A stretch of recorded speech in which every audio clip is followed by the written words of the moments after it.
Well, I'm so excited to be with you this afternoon. We have a tough topic, but boy, we've got some people doing something with that tough topic, and they are doing it well. I welcome Dr. Kevin Whisman today. Dr. Whisman, welcome. Thank you. Thanks for having me, Beth. It's great to be here. You know, sometimes we see things and we like, man, I wish I knew how to make a difference on that. Well, this is something that we can all jump on this bandwagon and make a difference for. So you are the consult psychologist, as well as you are a psychologist. You're Dr. Kevin Correct? Wisman, and you helped with the content and the reality building of the plot for the movie Undefiled. So let's talk about why that was so important for you, because making a movie is not something you just get up and decide to do.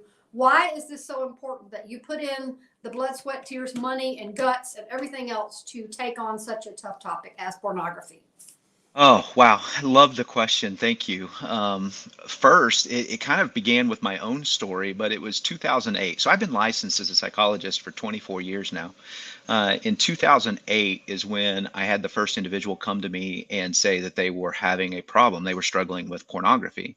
Now, that had never crossed my therapeutic couch before.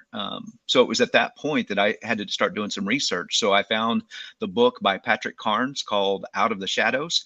And that Mm-hmm. was my introduction into the world of sexual addiction. And from there, Fight the New Drug as a website.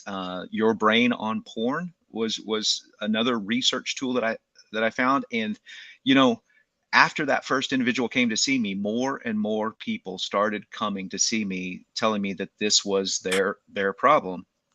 And it got to be about 4 years into that in 2012. Then I was like, there's got to be a better way. I got to be able to reach more people. And I developed a weekend experience for men and ultimately walked them through a process. And that process is that God has created us. A part of our creation and a part of the gifting he has given us is our sexuality. But many of us have been exposed to things. We have messed it up, or our sexuality has been messed up for us.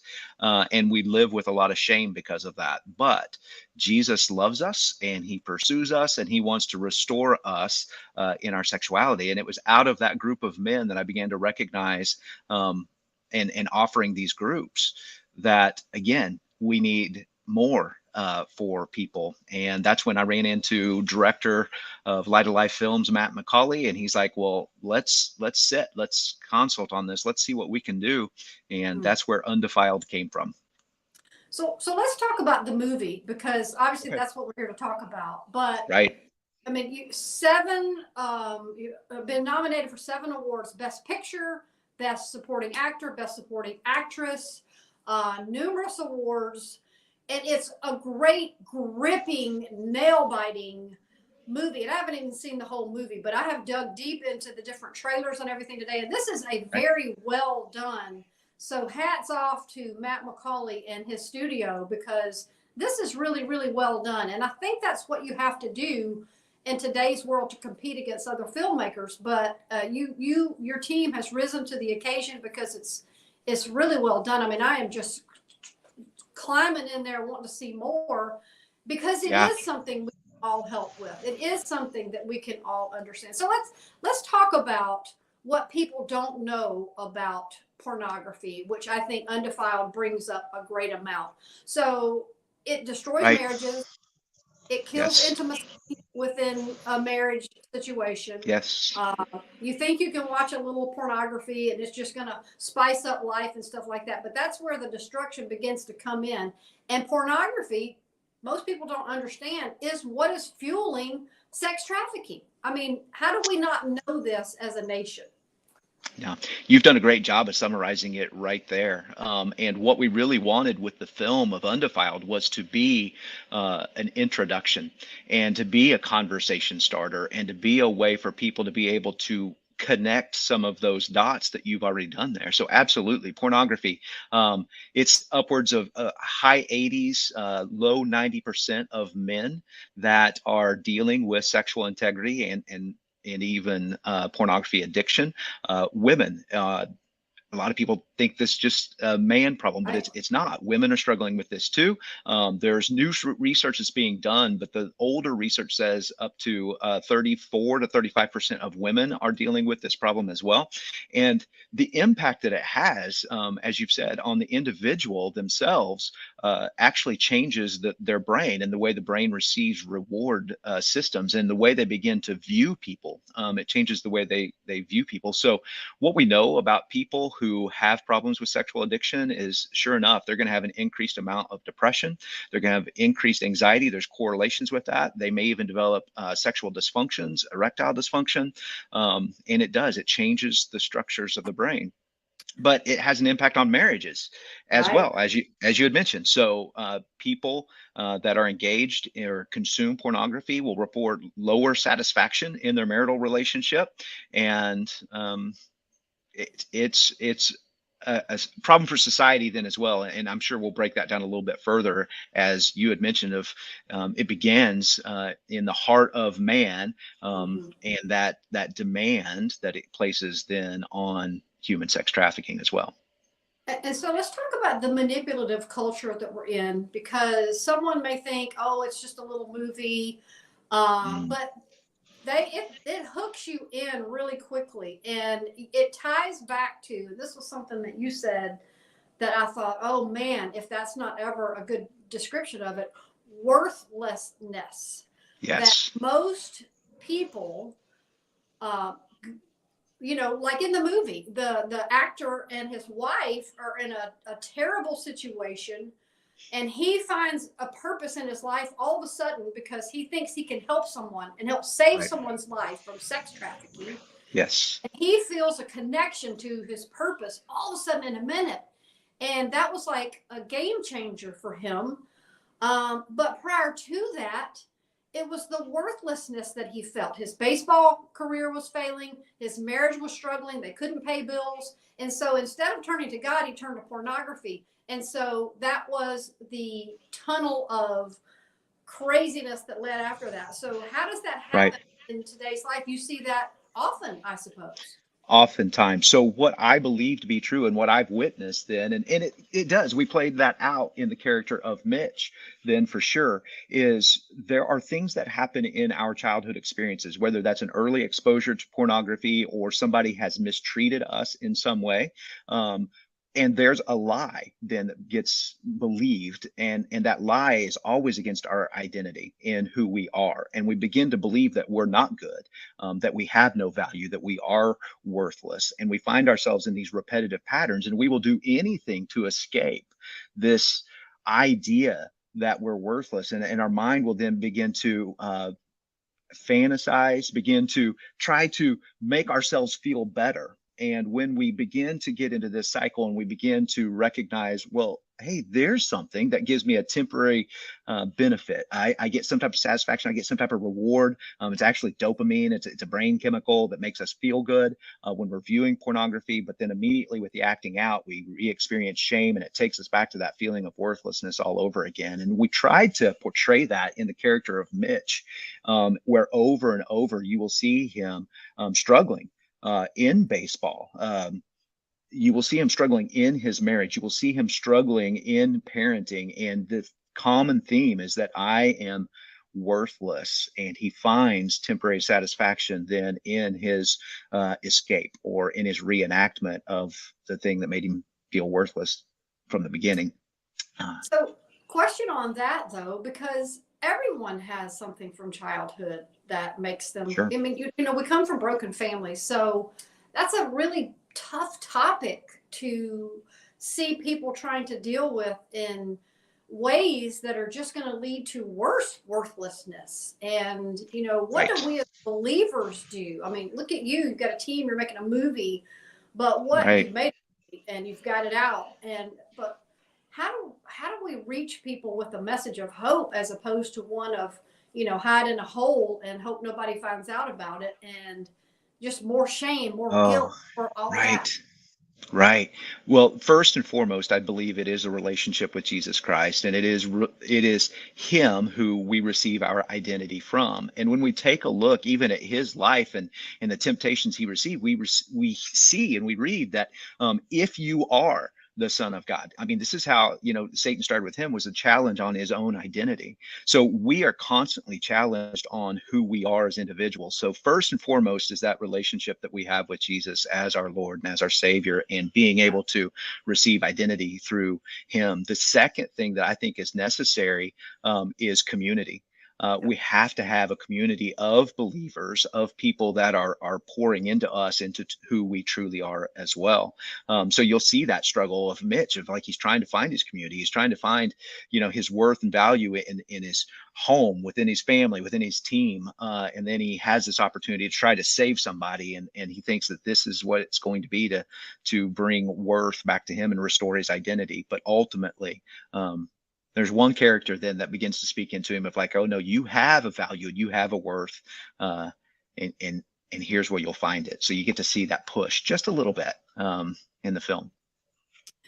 I think there was a great moment where he looked into what the other guy on the baseball team is trying to tell him on. This is your quick fix for tonight. You want to have a great game. Right. You got to go with this girl tonight. So, but he looked into her eyes and he saw, and he even came back later and said, you didn't see the way she looked at me. That's So right. there's a soul connection that takes place between people, but we're in a world that is just so fast driving by. It's just a big world. I have a new book called No Hamsters in Heaven, because we're spinning past what's really important. And he saw in that moment that her life was of value. And I think that was a well done part of the movie, because it brought it back to where life matters, relationships. And Right. I think, how do we get back to that as a church? And, we got 50% of pastors viewing pornography on a regular basis. Right. I mean, what do we as a people do to tackle this topic? Because it's defiling our nation as a whole. Yeah, no, I love the question. That's exactly a part of the purpose behind Undefiled, was we really wanted this to be a conversation starter, because we know that there are too many people that are dealing with it and struggling with it and not even knowing how to be able to approach it. And I would even tell you that a lot of the clients that I have had come through, sit on my couch, were in some type of full-time ministry, and they were afraid to Right. talk about their struggle for a fear of losing their position or the way that others might see them.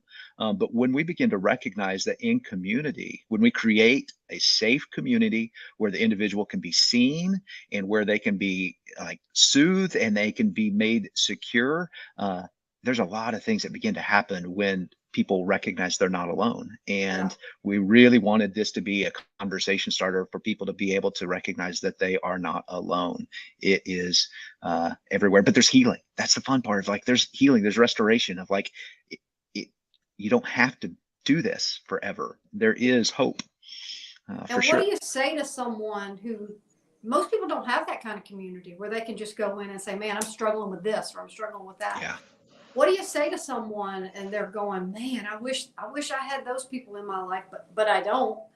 There's a Right. lot of people that don't. So how does that help? I mean, where can they go to reach out to begin to start on that path to healing?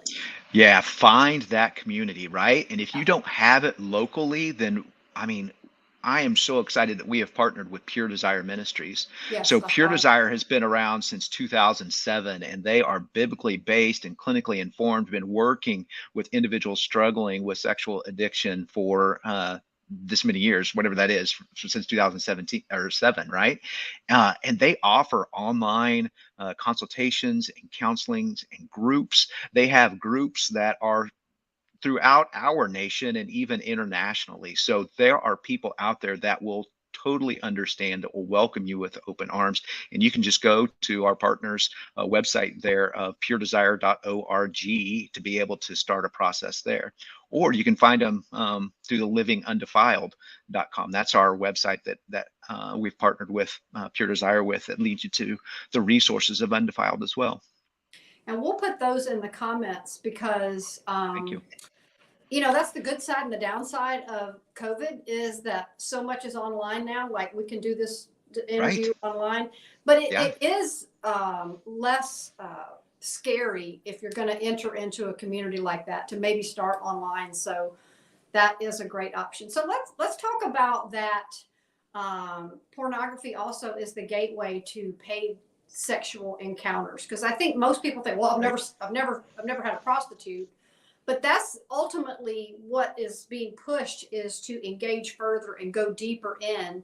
And how is that such a pull that it pulls people in that thought they would never ever go that far with a secret? I mean, you're the Yeah. psychologist. I mean, Yeah. what happens in a man's or a woman's heart that says, I'm willing to go further? Because that's tough.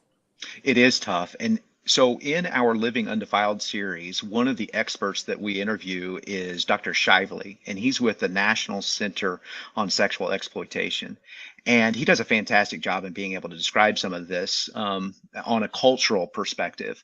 So I'll get to that. I want to back up for just a second and just let you know that with sexual addiction, oftentimes it will begin with something minor or minimal that will release just a little bit of dopamine that we will feel a good response to. And that's enough to sustain us during that time. But the next day when we come back, we need a little bit more, something a little bit more novel, something a little bit more exciting. And before long, it's not like you wake up one day and say, hey, I'm going to go buy somebody for sex. It begins with just this little bit of a process that then begins to move forward. And there's a direct correlation between the kind of pornography that is consumed and what sex trafficked individuals are being asked to perform. And that's some of the research that's done by the National Center on Sexual Exploitation that has just done some phenomenal work, because what they are then pointing out as well is that pornography actually dehumanizes the other person. So it makes them more of a tool to be consumed or to be used. And when we don't see them as a real person or as a real individual, then we are more likely to do violent things to them.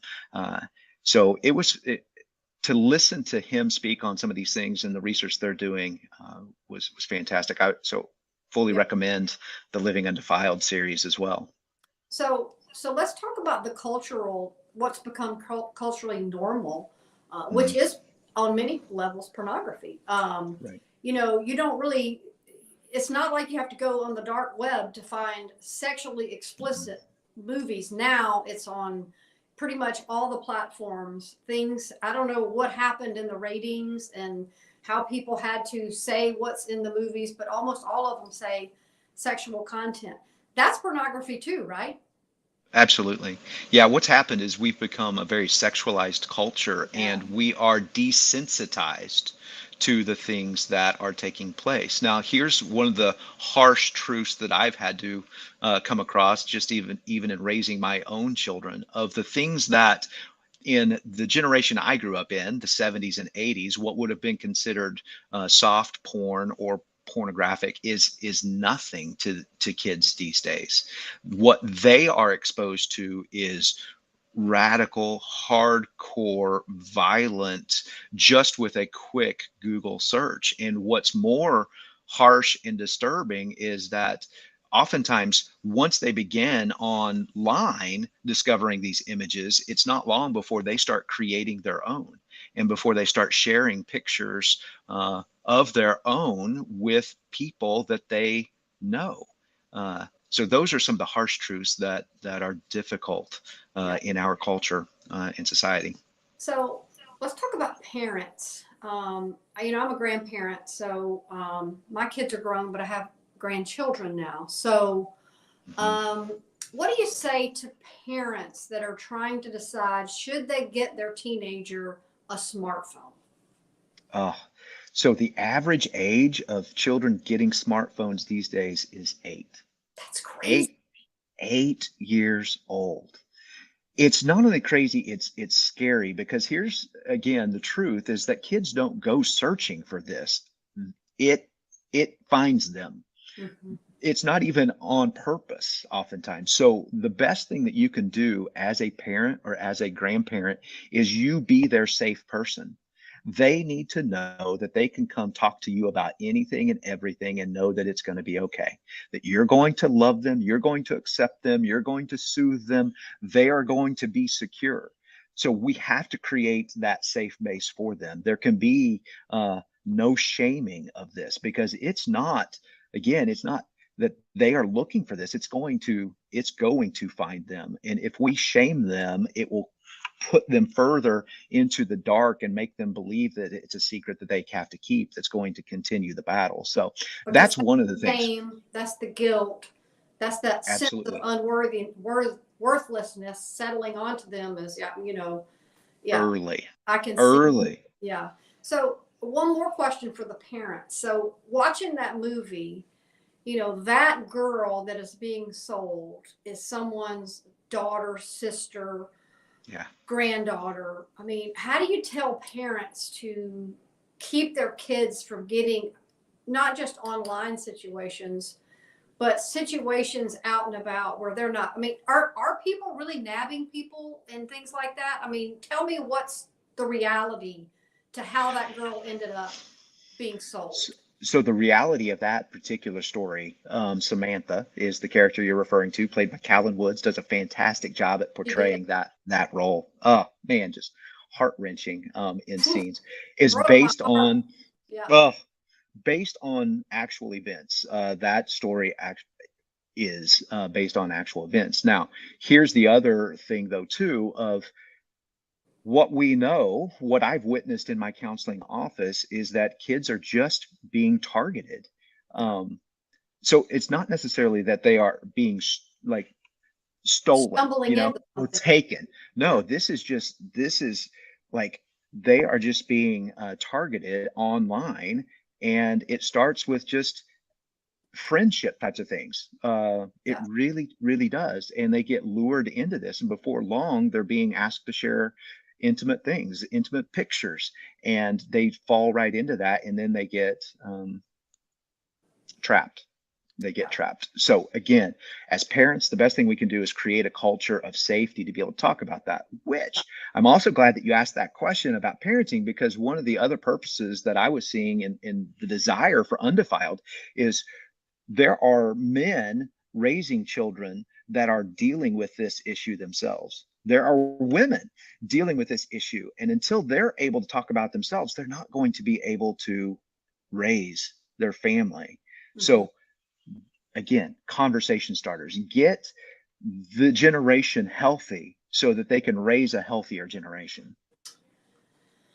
Oh, that's such heavy stuff, but it's something, we're all looking, we look at the political landscape. I mean, you look at the world and you're like, man, what can I do to make a difference? I'm not going to sway anybody's vote. I'm not gonna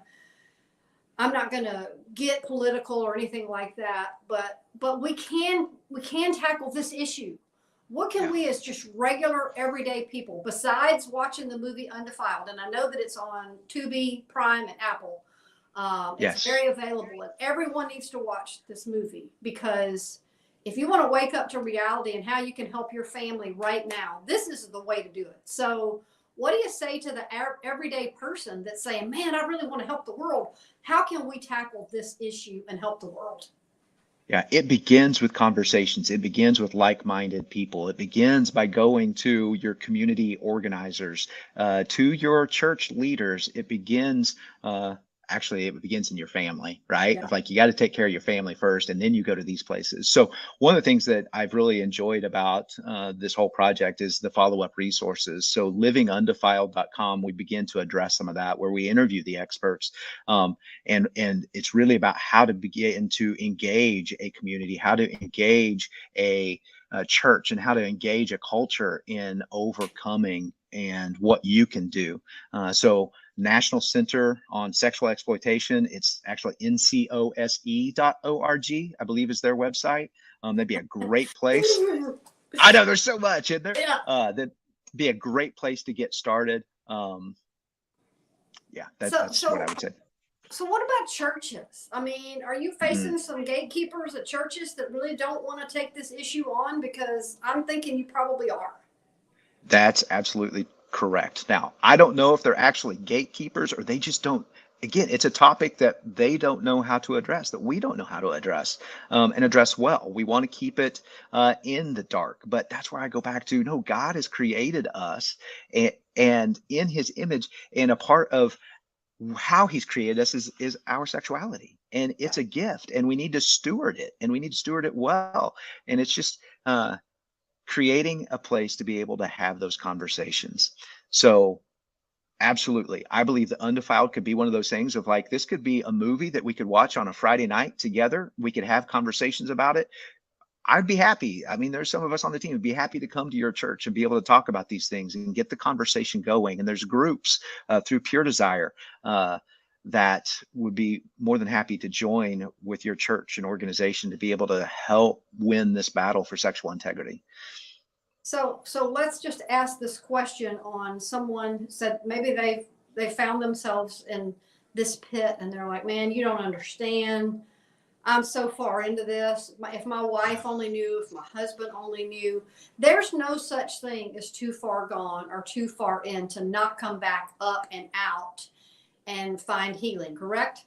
That is absolutely correct. There is no situation, and I've been doing this long enough now, and that's what I will tell people when they come visit me of there is no situation, there's nothing that you will share with me that I have not heard or seen in Right. some form or fashion. So you are never too far gone. Hope is always present. And when you have the ability just to be able to bring that darkness into the light, there's a freedom that comes with that, and there's a Yeah. process. And Yeah. that process takes time, but on the other side of it, trust me, it is worth it. And have you found it to be true that I've always said this, and I'm not a psychologist, but God's will is truth. So whatever is Yes. hidden is going to be revealed. So you might as well just reveal it. Is that common sense, or does that work or no?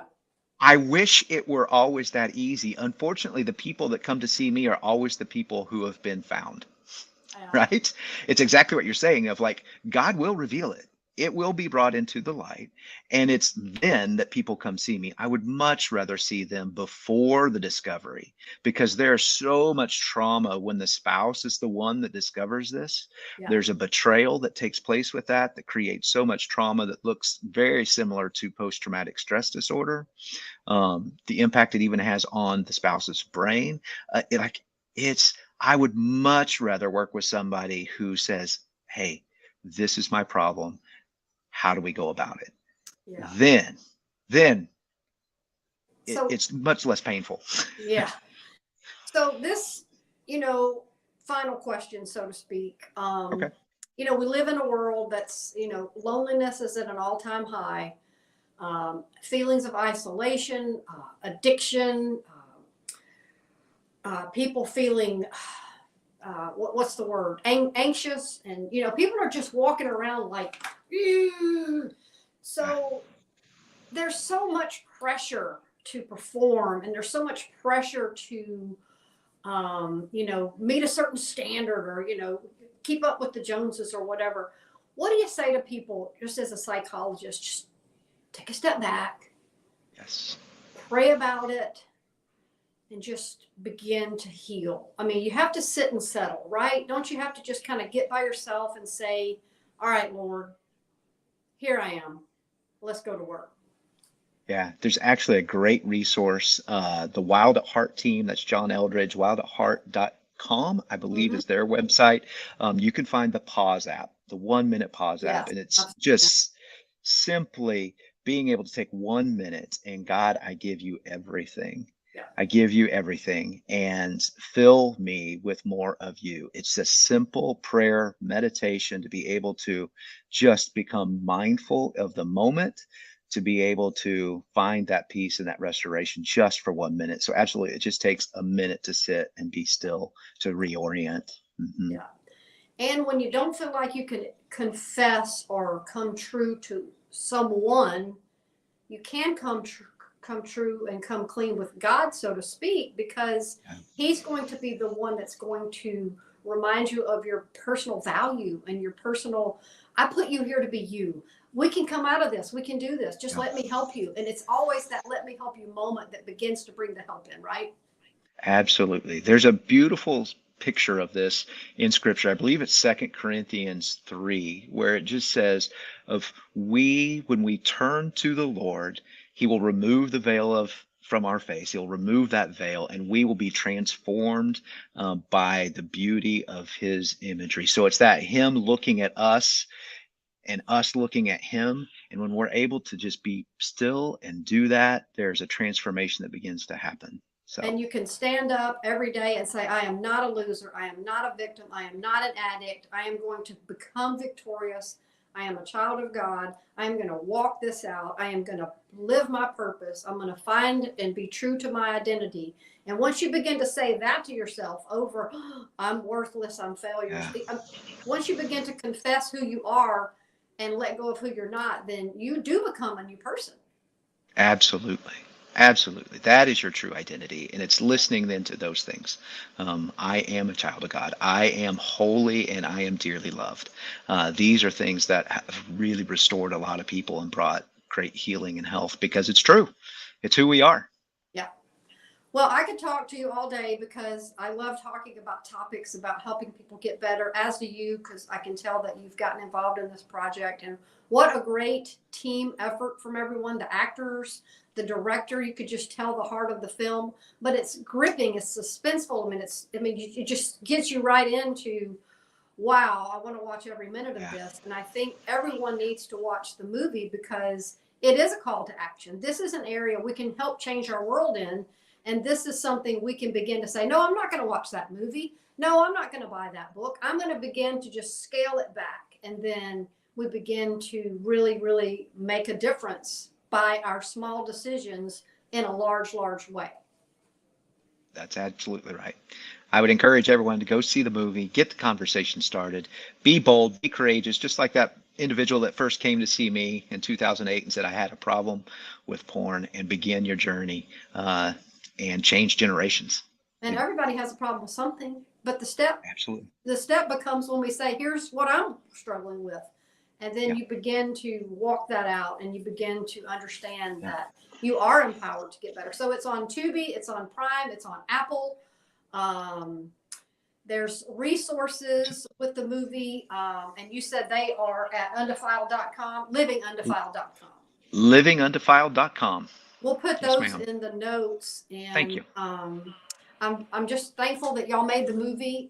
Thankful that you put such a great artistic and content-driven approach to it, because it's not only good, but it's awakening. And I think we need to wake up to this issue in our nation and begin to, one person at a time, do something with that. Absolutely. Thank you so much for being with us today. Thanks for having me, Beth. Bye-bye. Bye.